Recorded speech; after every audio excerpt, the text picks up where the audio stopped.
George, I heard some phenomenal voices here, and George had created a choir years ago. I think it's a call to create another choir. Yay! Well, good morning, beloveds. And Merry, Merry, Merry, Merry, Merry, Merry, Merry Christmas. Woohoo! You know what's so great today?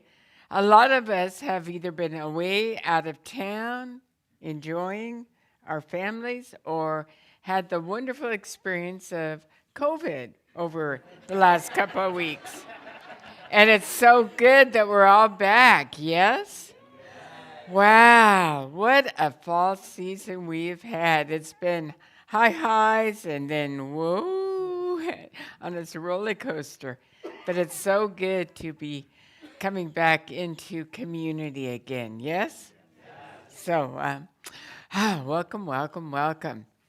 Well, this is so interesting. I have not, I've been having difficulty getting into the Christmas spirit, and I think it's because I haven't really had an opportunity to give a talk in the month of December yet. We had guest speakers the first week, we had an interesting experience the second week.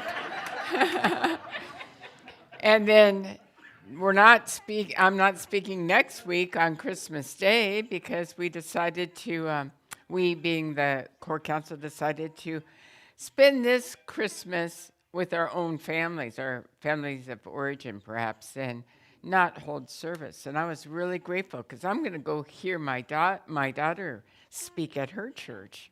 So that'll be a treat for me. But anyway, so this is my first talk of the month of December. And I think I'm a little rusty, to tell you the truth. But I love the theme.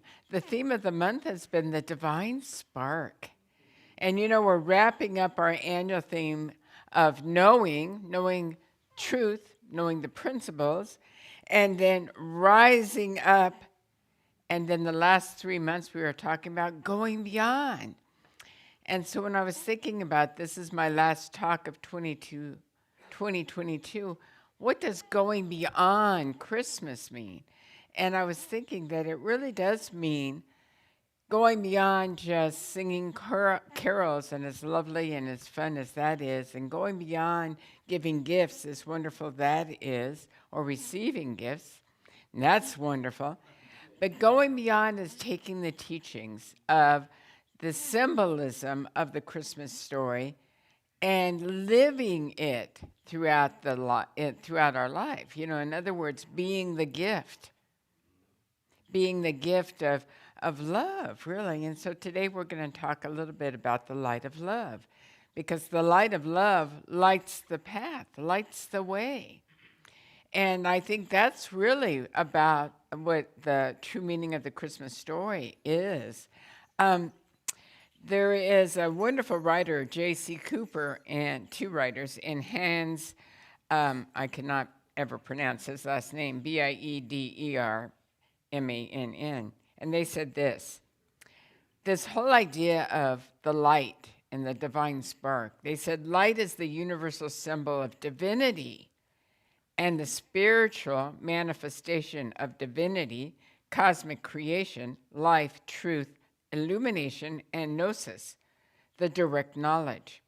The experience of light is the encounter with the ultimate reality. And so that's really the core meaning of the Christmas story, is it not?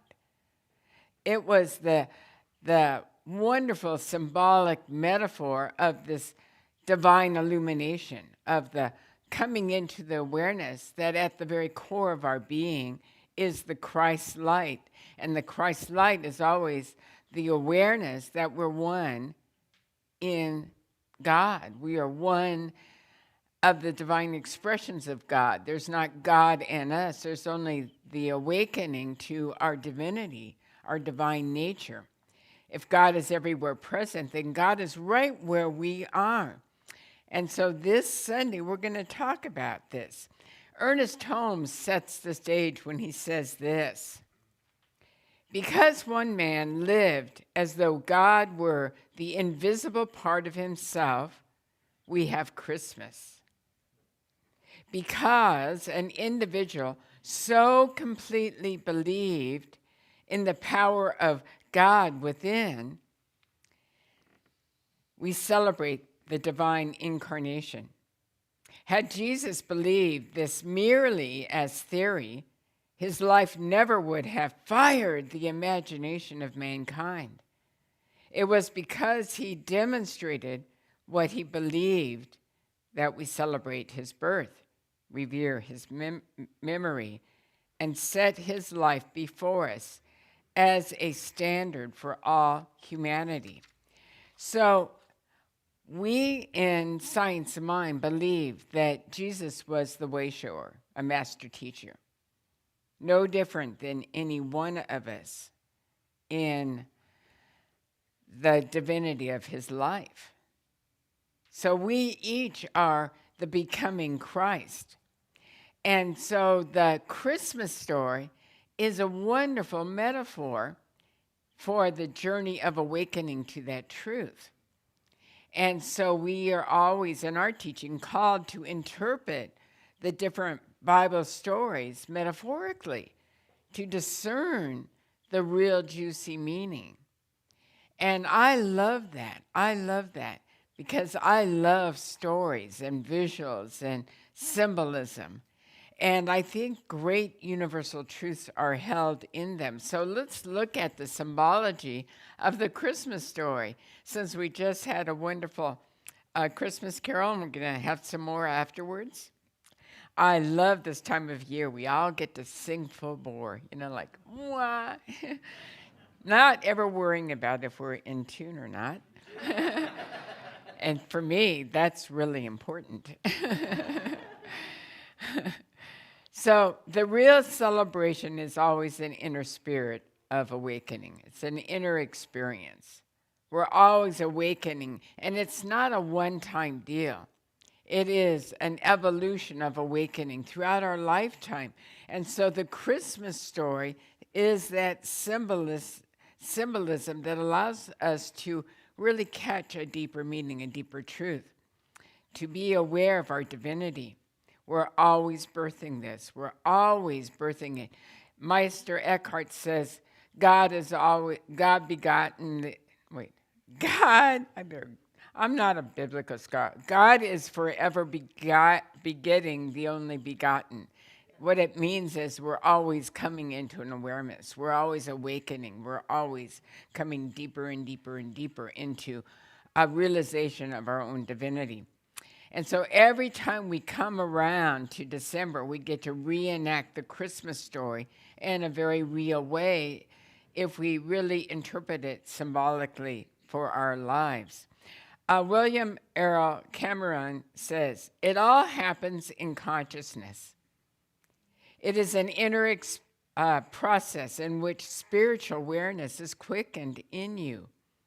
The Christ Spirit is literally born into your awareness and becomes a vital part of your humanity. This means that you and every man, woman, and child who has ever been born and is alive right now is essentially the Christ in potential, a spiritual being with the seed of God at the core of his or her being. So the Christmas story is our story. It is the journey of awakening into the light of love within us, the light of truth. So as our opening reading stated, the Christmas story with the wonderful shepherds and all the different aspects of that story, each presents a clue. So first of all, we start off the Christmas story by the shepherds. And shepherds are really the symbol of being humble, teachable, and also being compassionate and kind. As you remember some of the stories saying that even a little lost sheep wandering off is grounds for them to go in search and bring back that little lost sheep. Every person, every being has meaning and value.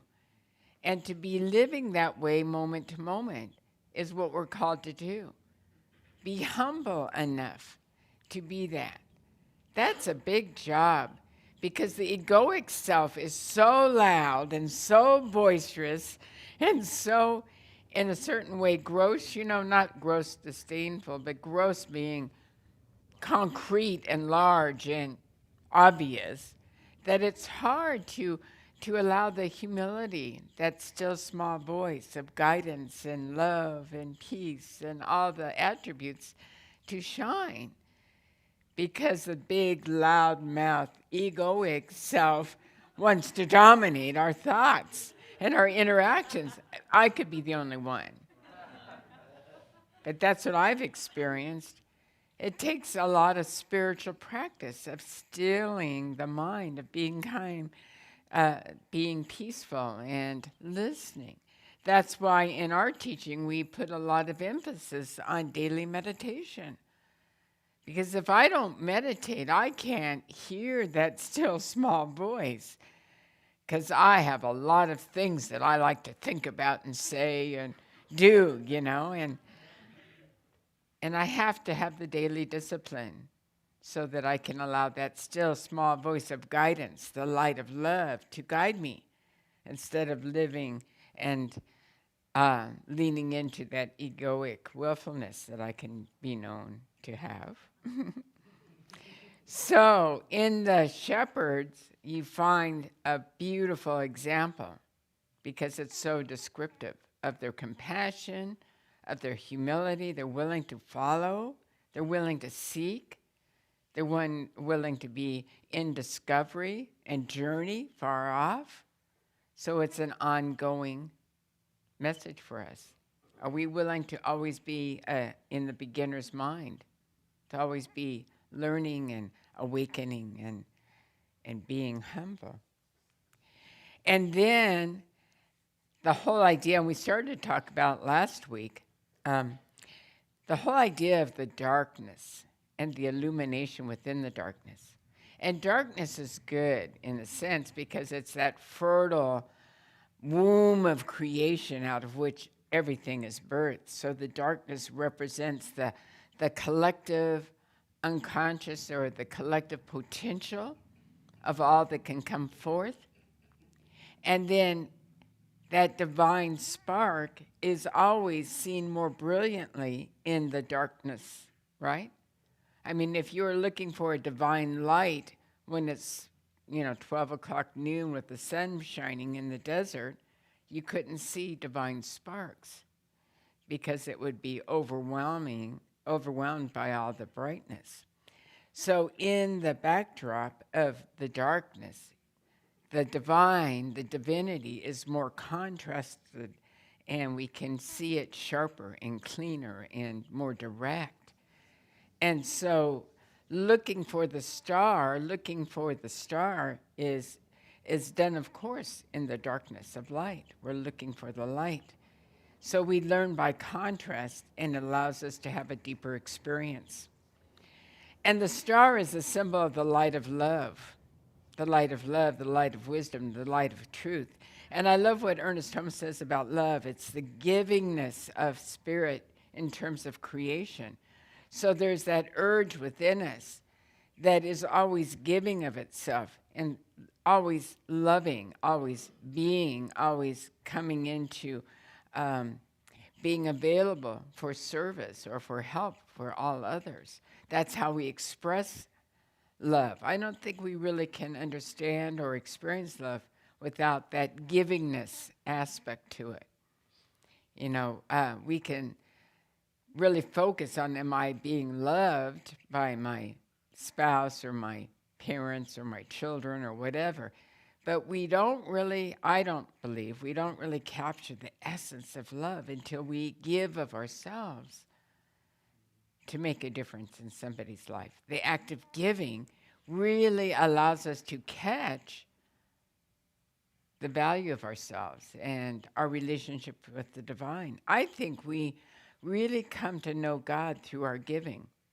whether it's our giving of service, giving of our ideas, or giving, expressing our creativity. That's when we really catch that divine communion in our sense of givingness. And so love is a really wonderful, wonderful symbol and quality. The Buddhists call love the act of enlightenment. That's their form of expressing divine love. So there's an aspect of awakening to the light of love, even in other traditions beyond the Christian tradition.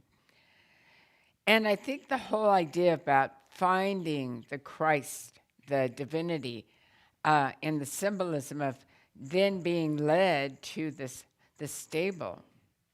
The stable represents a place of really a simplicity, doesn't it? And simplicity and being humble and teachable and open. That's when we discover the light of love, the light of truth. There is an innocence about that Christmas story in the stable, purity. And the whole symbolism of having a babe in a manger is wonderful too. Because children and babies, who doesn't love a baby? I mean, when you just look at a baby, people's hearts melt. And it could be a baby dog, it could be a baby human, it could be a baby anything. But when you see little babies, like a little baby duck, there's something about that brings such delight and such childlikeness within us. We become humble. We become open, awake to discovery. And so, of course, the whole symbolism of being in a stable is important to the awakening process, because we can't get there through our intellect and reading about it. We can't get there through making it happen. We can only get to that awakening through being humble and open and available for that quickening to occur within us. And so I think it's so wonderful that this whole story was put in the setting of a stable. So love is always the result. The shepherds are looking for that star, and that star represents the love of light, the light of love. And light of love, the way that it brings us to that point of awakening, is what we're going to talk about today. So Ernest Holmes says that love is a synonym for God, and God is love, the universal outpouring of the Spirit through law, wisdom, life, and action. God knows us in love. We know God only through love. When we love humanity, we are loving God, and in and through and as all others. So love is the unifying energy, and it's also the way we realize oneness. Love is a creative impulse, that urge to give of ourselves. Ram Dass says this. He says, this love is actually part of you. It is always flowing through you. It is within you, around you, and you are radiating its light with every breath you breathe, every thought you think, and every feeling you feel. You are the living vibration of love itself. Powerful words. So Jesus, being the master teacher, the way shower, says that we are called to love God with all of our hearts, with all of our bodies, with all of our being, yeah? And then the second part is to love our neighbor as ourselves. And so that's the way we love. First of all, we have to get in touch with the divinity, and that's the loving of God, the love of God, and allow that love to guide us and direct us. Second of all, then we show up and we be a vessel and an expression, and we be love in action. I love the word beloved. It really, you break it down and slow it down, it's be love and then you are loved with the ed at the end. We are to be love. We are to be love in every moment of every day. That's what it means to love our neighbor as ourselves. Because when we're loving our neighbor, we're just being love, are we not? We're seeing the divinity within them. And when we do so, we catch that we are actually the vessels of love. We catch that we are beings of love. We catch that we are God's expression of love. We're not giving love, we're being available for love to use us. That's what it's about. And yet that old egoic mind wants to say, look at how loving I am. I do so much for others. But in truth, we only can know ourselves truly as divine when we are being used by love to make a difference in another person.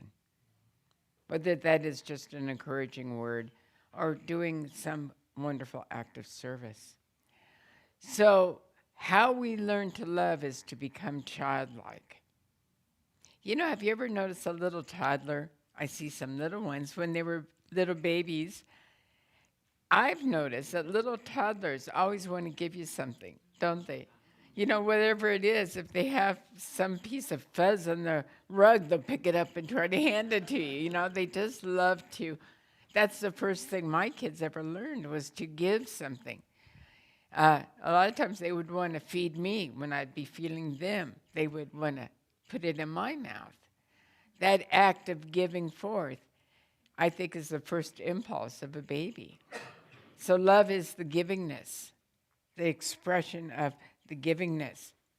And so we are called to be that, to really be a vessel, to be that loving presence, to carry the peace and the love and the givingness to everyone we meet, even those who we don't agree with, even the other side, the red people, if we're blue, and if we're blue, or if we're red, the blue people. We are called to love them. We may not agree with them, may not like what they're doing, but we're called to love. That's the spiritual practice. Boy, is that as practiced lately, the last couple of years. Practicing that we can come to a place of giving and love and being of service to another. We do not have to agree with them. That's the big spiritual practice, day in, day out. So that's what we're called to do. That's what life is about. And isn't it interesting that we end the year with that final message? Because that's the message we start the year. And it's ever unfolding,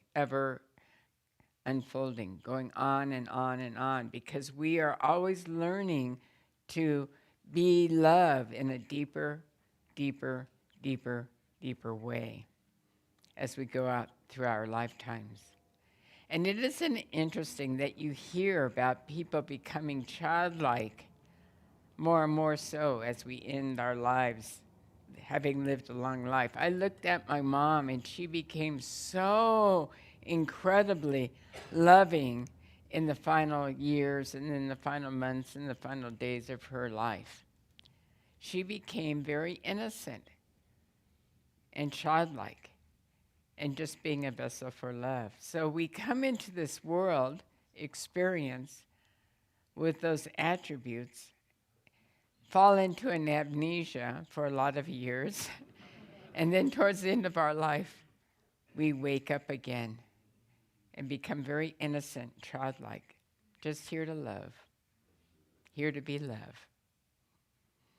So let us just breathe in that vibration and see, perhaps, is there a willingness to be love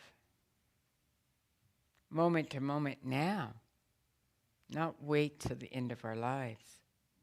Is there a willingness to practice this, to be love in action? And is there a willingness to be love in the presence of what we perceive as our enemies? Are we willing? Father, Mother, God, Infinite Spirit, what a joy it is just to be awake enough to catch spiritual truth, to catch spiritual lessons. What a joy it is to have had this lifetime of ours in which we can develop our spiritual muscles and to become more and more awake to our true divine nature. We are beings of love. We are called to light the pathway, to illuminate every moment just by shining our light. So I bless each one of us here present. I bless this year that has transpired, this journey of awakening.